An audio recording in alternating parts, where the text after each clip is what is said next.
Hey guys, what's going on? It's me, Jay. The road is set for WrestleMania 40 as we put behind us yet another Royal Rumble.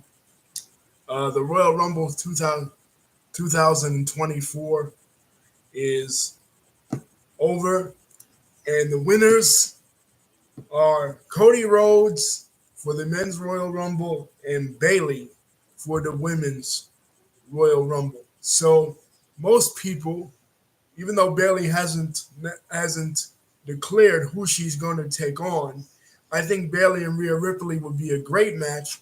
But most people believe that Bayley will take on uh, Io Sky and challenge Io Sky for her championship, just because of the history of Bayley being in Damage Control, managing Damage Control, and just being overly, in general, affiliated with Damage Control. So that's a match for WrestleMania 40 in Philly. Bayley is Philly bound. Bayley set a record last night for being the longest participant in a women's Royal Rumble ever, beating out Rhea Ripley's record. And, it was really emotional for her because she came back from an injury. And obviously, when people come back from an injury and they win the Royal Rumble, just ask Triple H in 2002 or Edge in 2010 or even Edge in 2021. When people come back from an injury and they win the Royal Rumble, that's just a really big success story. So, congratulations to Bayley. As many people know, I've talked about it on this channel. I've always been a Bayley fan. Bayley and Sasha Banks had that Takeover Brooklyn match. They're the Brooklyn girls. That 30-minute Iron Woman match back in back in 2014. I mean, excuse me, 2015. That set the record for uh, women's wrestling. I was there in person, NXT Takeover Brooklyn that year, and I saw it. And from that point on, I was a Bayley fan and a Sasha fan. And Sasha didn't show up last night. You know what I mean? Obviously, she's AEW bound, I think, but that's good for her. Bayley could rule in WWE and she rule in AEW, just like the Click did back in the 90s. A set of them went to WCW and a set of them Hall and Nash, and a set of them stayed behind in WWE. Uh, X Pac eventually Shawn Michaels and Triple H, and they formed DX. So half went here, half went there, and they conquered the wrestling world. And Boston Hug and AKA the Golden Role Models could do the exact same thing. So congratulations um, to Bayley on her win last night. Another thing we saw, and for the men's Royal Rumble, Cody Rhodes did make his intentions clear which champion he's going to face. He is going to face Roman Reigns in a rematch from last year's WrestleMania and finally finish his story. Finally go on to possibly defeat Roman Reigns for the undisputed Universal Championship and Roman Reigns' nearly 4-year run, maybe, hopefully. But the ending of the Royal Rumble was interesting. It came down to he and CM Punk, and he and CM Punk had a little mini match within the Royal Rumble. We talked in my Royal Rumble review a couple of years ago, back in 2022. I talked about all the history of all the different Royal Rumbles going back from 1988 to up to then 2022.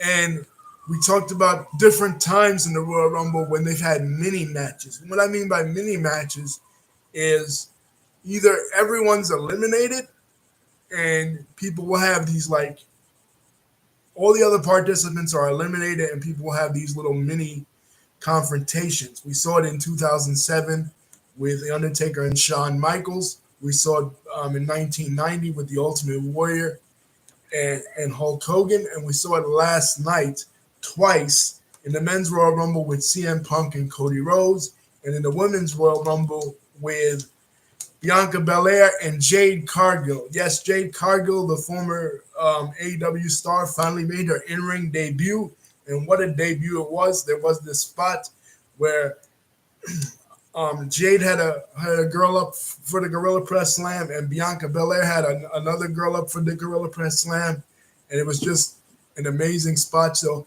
look forward to seeing those two women, Jade Cargill and Bianca Belair, take each other on in Philly as well.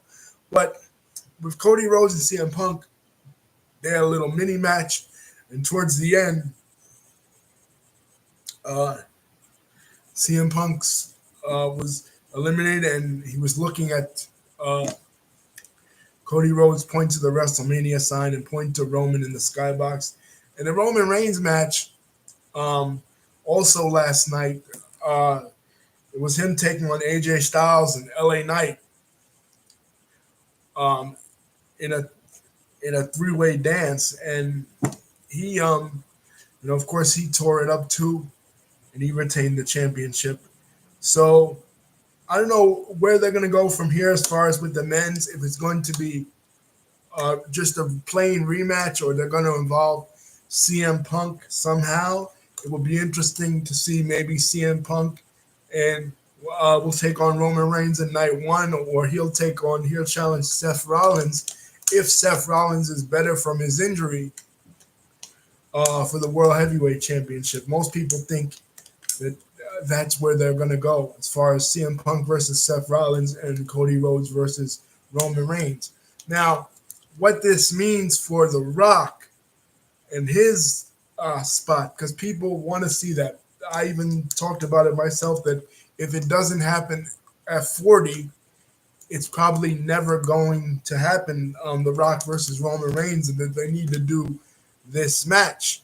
And I suggested that an alternative for CM Punk and Cody Rhodes would be to have CM Punk versus Cody Rhodes, have Seth Rollins somehow at Elimination Chamber relinquish the World Heavyweight Championship,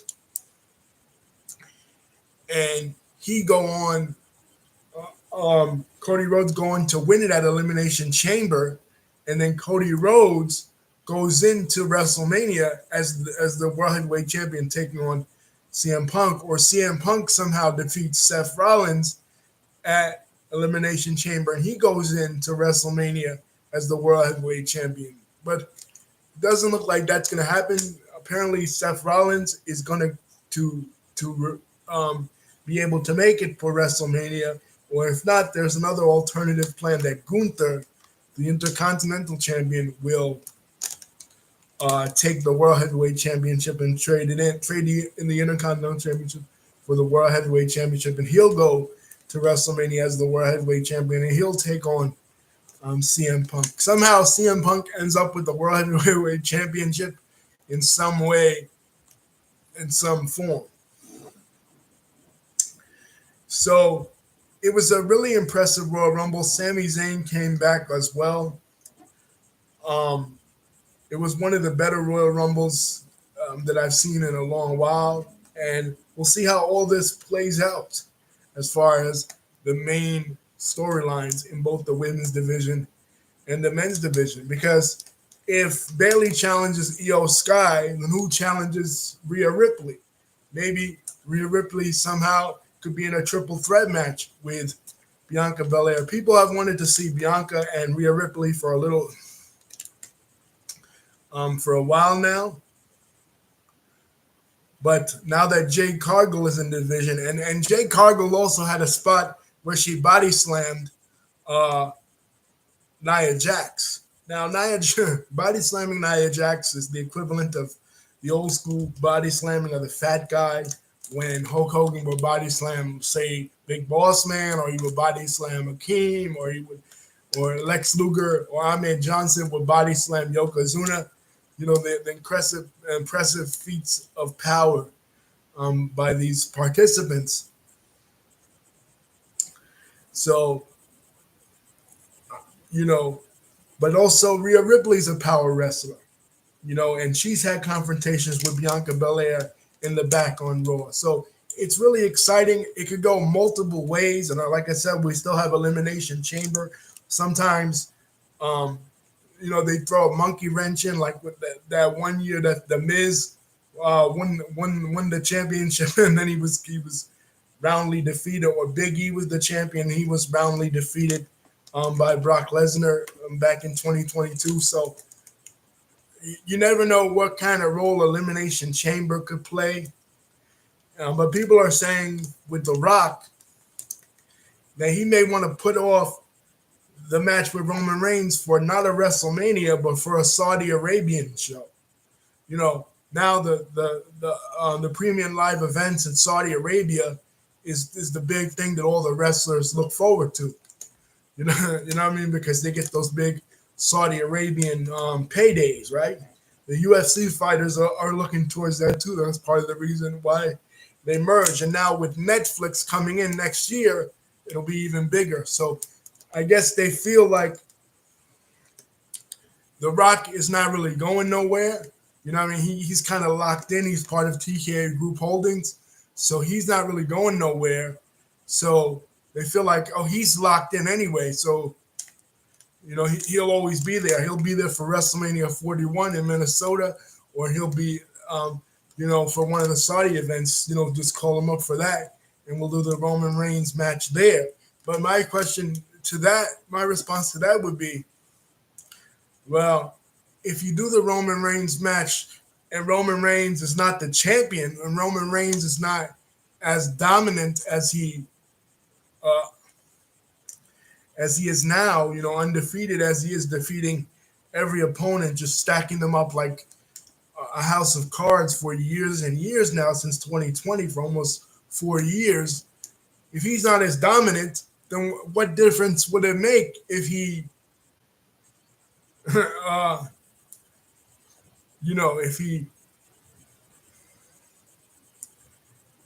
he faces The Rock, you know, you know what I'm saying? Like, he has to be. I feel like he has to be undefeated in order to face The Rock, because once Roman gets defeated and once Roman Reigns loses the championship, I feel like that's the end of the partnership with him, Paul Heyman, and he'll eventually turn back to being babyface with a hell of a lot more momentum than he had last time he was babyface.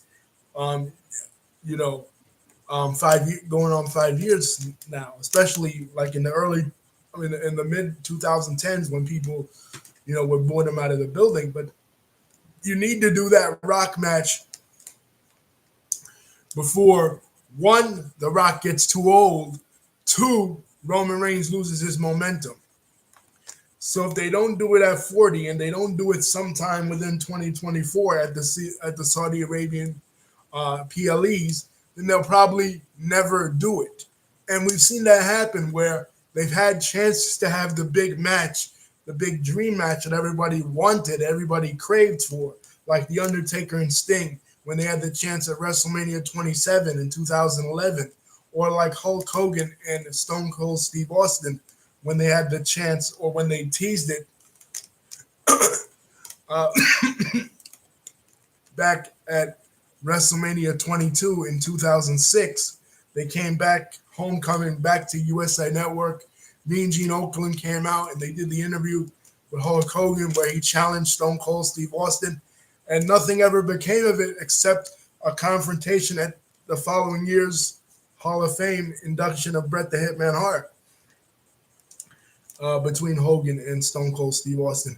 And before that, they had the chance to do it when Hogan first came back to the WWE in 2002, and they didn't do it either. Of course, they went with The Rock, and it ended up being historic, right? But they never did Austin versus Hogan. They never did Goldberg versus Austin either. The only confrontation they had was at WrestleMania 20 when Austin was the referee, for the Brock Lesnar Goldberg match. You know what I mean? So, and they really never did the Roman Reigns versus Goldberg either. Because remember, Goldberg defeated The Fiend at the Premium Live event in the early part of 2020 and went into WrestleMania 36 as the champion. and he was supposed to face Roman Reigns, with Roman Reigns being the challenger, but COVID happened. So when they did the match 2 years later, it didn't mean as much. It lost its impact. So a lot of these dream matches, they lose their impact when they don't happen, you know, when they should. Another example, 1992, Ric Flair versus Hulk Hogan. That was the hyped match throughout the 80s, with Hulk Hogan being the head of WWF at that time and Ric Flair being the head of the NWA. And when Ric Flair finally switched companies from the NWA to the WWF in 1991, and they had the chance to do it at the following year's WrestleMania 8 in Indianapolis, they didn't do it. You know what I mean? And it wasn't until 10 years later on a random episode of Monday Night Raw that they actually had that match produced by the WWF. Of course, in actuality, they already had the match, around the Horn in the Northeast Territory, specifically Madison Square Garden, right? But they never did it at a big WrestleMania, and they did it in WCW, and WCW scored a big number with that at Bash to the Beach 2 years after Flair left in WCW. But when they finally did it in the WWE, it was 10 years after the fact that it actually mattered. And it was a random Raw match, and it ended with interference from Stone Cold Steve Austin attacking Ric Flair. You know what I mean? So there are plenty of examples in WWE history where they missed an opportunity to do a dream match. And this may be, unfortunately, Roman Reigns versus The Rock, may be one of them. Who knows? Sometimes they do strike when the iron is hot. I mean, a perfect example of that is The Rock versus John Cena in 2012 at WrestleMania 28. They struck while the iron is hot, but with that, they tried to drag it out, and they dragged it out to the following year, and it wasn't as impactful. When they did it at MetLife Stadium in WrestleMania 29, which I was there for as well. You know what I mean? So we got to see where this heads, where this heads to. And also, up in the air, the future for Brock Lesnar. Brock Lesnar, named in the lawsuit, and I thought it was implicit, honestly, that Brock Lesnar was implied in this. But this girl said that a former UFC champion, when she said a former UFC champion, there's only one guy in the history of the WWE that has been a former UFC champion, and that's Brock Lesnar. So how that's boding, how this whole thing of him sending Vince